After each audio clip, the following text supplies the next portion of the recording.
everyone, welcome back to Mr. Kay English Channel. I'm Kay. Today we're learning one of the most common real-life mistakes, how to use in versus at in English. And of course, I'm not alone. I'm here with Bunie. Hi everyone, I'm Bunie. If you always stop and think in or at, don't worry. After this lesson, you'll feel much more confident. Bunie, where are you right now? I'm at home. Nice. Are you in your room or in the kitchen? I'm in my room. I'm sitting at my desk. Perfect. You just used at and in naturally in two sentences. Exactly. That's the goal. We want English that feels normal, not stressful. Before we start, please like this video and subscribe to Mr. Kay English Channel. And comment below with 2 short sentences. One sentence with in and one sentence with at. For example, I'm in Bangkok. I'm at a coffee shop. We read comments, so write yours. Let's practice together. Quick question, which one sounds more natural? I'm in school or I'm at school? Many learners think they're the same, but the meaning can change. And that's why people get confused. They translate from their language and guess. Today, we'll fix it with one simple idea and 5 clear steps. Stay with us to the end because the last step about time will instantly improve your speaking. Step 1. The big idea. Area versus point. Let's start with the big idea. In is usually about a space or an area. At is usually about a point. Think of a map. In is a big circle. At is a dot. When you say in, you often feel inside something or inside a bigger place. When you say at, you often feel you're naming an exact place, like a specific point. So in is like inside a box or inside a big area. And at is like right here, this exact spot. Let's build a few examples. I'm in Thailand. Thailand is a big area. I'm in Bangkok. Bangkok is a city, still an area. I'm at Central World. That is a specific place, like a point. And in can also mean inside a space, not only a country or city. Like, I'm in my room. It's a space with walls. You're inside it. Right. And at can also be used for small places where you don't focus on being inside. Like, I'm at the door. You're at a point near the door, not inside the door.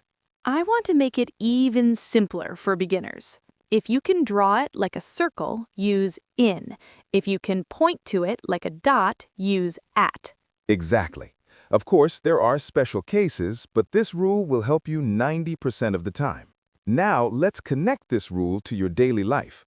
When you tell a friend where you are, do you usually talk about a big area or an exact spot? Most of the time, we talk about the exact spot.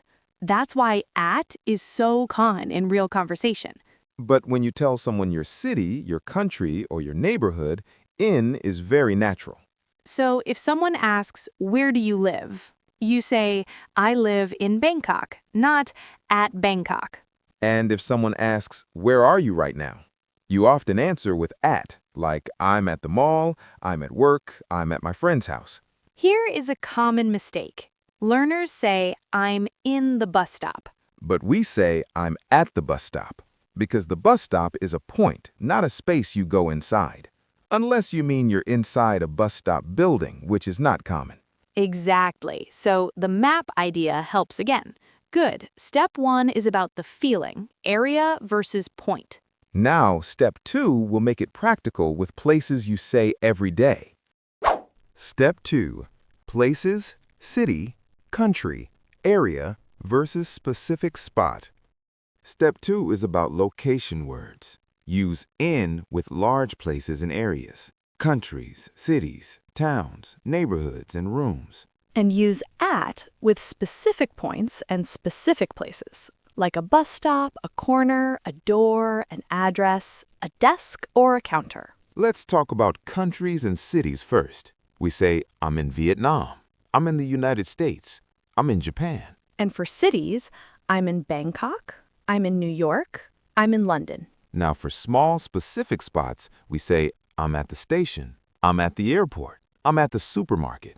Notice something interesting.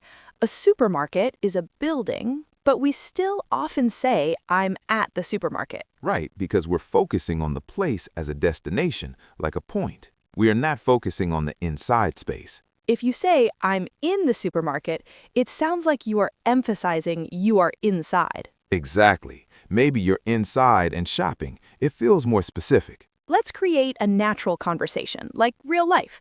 Imagine I text you, where are you? I might say, I'm at the supermarket. That sounds normal. It tells me your destination and your current place. And if you ask, are you inside? I could answer, yes, I'm in the supermarket now. I'm in the fruit section. Great. At gives the general location. In gives the inside detail. Now let's use another example. I'm at school. That means you are at the place called school. You might be a student, a teacher, or a visitor. I'm in school is different.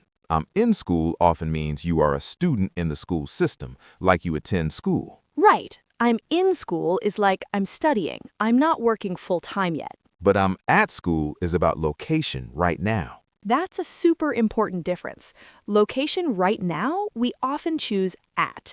Your life situation, like being a student, we can use in. Let's say it in a simpler way. At school means your body is there. In school can mean you are in the school system. Here's another common pair. I'm at work means you are at your workplace now. I'm in work is not common in American English. We usually say at work. But we can say I'm in the office. That emphasizes you are inside the office space. So you can say I'm at work, but I'm in the office on the second floor. Nice. At is the general destination. In is the inside detail. How about home? We say I'm at home. That's very common. And we also say I'm in the living room, I'm in the kitchen, I'm in my bedroom. At home is your general place. In my room is your exact inside space. Let's list a few quick everyday places naturally, not like a textbook. At the bus stop, at the entrance, at the checkout, at the front desk. In the bathroom, in the kitchen, in the elevator, in the car. Wait, you said in the car. Yes, in the car. But we say on the bus, on the train, on a plane. Exactly. That's a special transportation rule. In the car, in a taxi, in a small vehicle, on the bus, on the train, on a plane, on a boat. We won't go deep today, but remember, in versus at is our main topic. Great. Step 2 gives you daily place rules. Step 3 will answer a question people always ask. Buildings. When do we say at the hospital and in the hospital? Step 3. Buildings at the place versus in the building. Step 3 is about buildings like school, hospital, bank, mall, restaurant. This is where meaning changes, not only grammar. Here is the simple idea.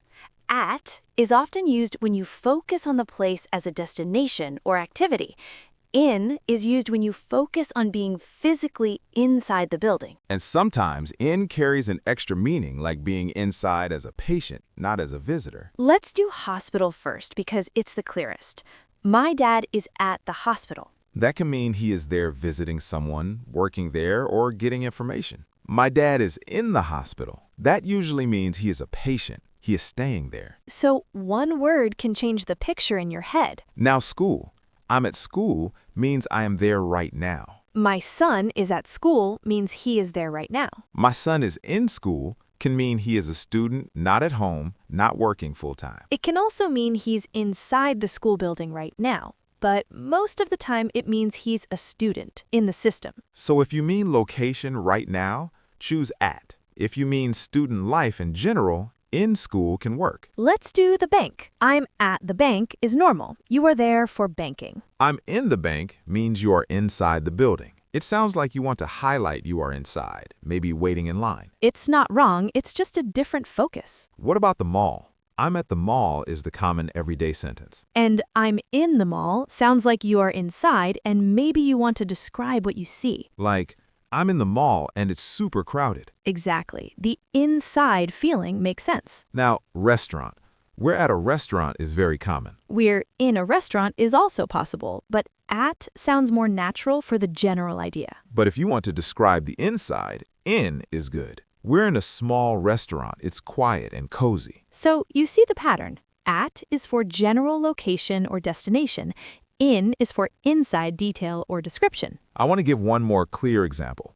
I'm at the office. That's very normal. I'm in the office. Also normal, but it feels like you are inside, maybe at your desk, doing work. If someone calls you and you say, I'm in the office, it sounds like I'm here working. If you say, I'm at the office, it can be the same, but slightly more general. Good. Step 3 is not hard when you remember focus. At equals destination and general location. In equals inside and detail. Now step 4 will handle events and social situations where English choices are a little flexible. Step 4. Events and activities, where you are versus what you are doing. Step 4 is about events and activities. Parties, meetings, classes, concerts, and so on. Many times we use at for events. At a party, at a meeting, at a concert, at a wedding. Because an event is like a point in your schedule, a specific thing happening. You're at that event. But we also use in for some activities when we focus on being inside the activity, like I'm in a meeting. That sentence is very common when you want to say you are busy and you cannot talk. It's like you're inside the meeting time. Exactly. It's not only location, it's a busy now message. Let's compare. I'm at a meeting right now. That tells your location and what you are attending. I'm in a meeting right now. That tells you are actively participating and you probably can't speak freely. That's why in a meeting is common for work calls. Another one is class. I'm at class is used sometimes, but I'm in class is also very common. I'm in class feels like you are inside the class time, listening, studying. I'm at school is location. I'm in class is activity in progress. And you can also say I'm at the gym for the location. But I'm in a workout is less common. Right. So English has patterns, but also habits. The key is to notice what sounds natural in daily life. Parties are simpler. Usually we say, I'm at a party. If you say, I'm in a party, it's uncommon. We might say, I'm at a party and it's loud. Exactly.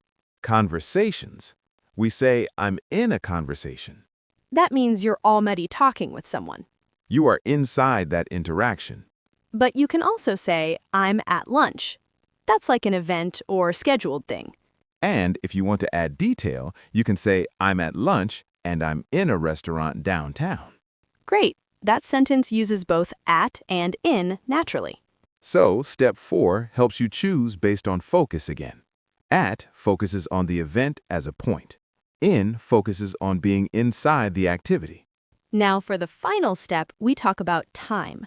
This step will improve your English instantly because you use time every day. Step 5. Time in versus at. Step 5 is time. The basic rule is simple. Use in for longer time periods. Use at for exact times. Let's start with in. In the morning, in the afternoon, in the evening, in January, in February, in March, in 2026, in the summer, in the winter. In an hour, in 2 minutes, in 5 days. In means within that time period. Now at is for exact time points. At 7, at 8:30, at noon, at midnight. And a special one, at night. We usually say at night, not in the night.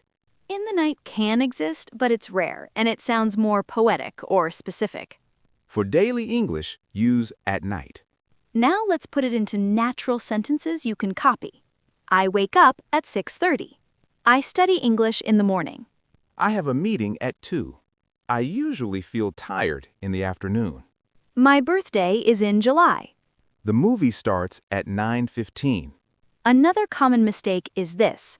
Learners say, I'll see you in 7 o'clock. But we say, I'll see you at 7 o'clock, because 7 o'clock is an exact time point. And if you say, I'll see you in the evening, that's correct. Evening is a time period, not a point. Let's connect time with location, because real conversations often need both. Meet me at the station at 6 o'clock. Notice how natural that is. at the station, at 6 o'clock. Point plus point. Now with in. I'm in Bangkok in January. Area plus time period. Great. Now let's build a longer natural message. I'm in Bangkok this week. I'm at the mall right now. Meet me at the entrance at 5:30. That sounds like real-life English. Big area, current spot, exact point, exact time. So when you feel confused, do this. Ask yourself, am I talking about an area or a point? If it's a big area, use in. If it's a point, use at. And for time, the same logic. A time period, in. An exact time point, at. Let's recap in a simple way. In is for inside or a larger area. In a room, in a city, in a country. At is for a point or a specific place. At home, at the bus stop, at the entrance. For buildings, at is the general destination, and in is inside detail. For events, at is common for attending, and in can show you're inside the activity. For time, in is for longer periods, and at is for exact times. If you remember one sentence, remember this. In is a circle, at is a dot. Simple, visual, and useful. Now it's your turn. Comment 2 sentences, one with in and one with at. Keep it simple. For example, I'm in my city. I'm at a cafe. We will read your comments and you can learn from other learners too. Thanks for watching Mr.Kay English Channel. If you enjoyed this lesson, like and subscribe. And share it with a friend who always says in home. See you next time. Keep practicing and speak English every day.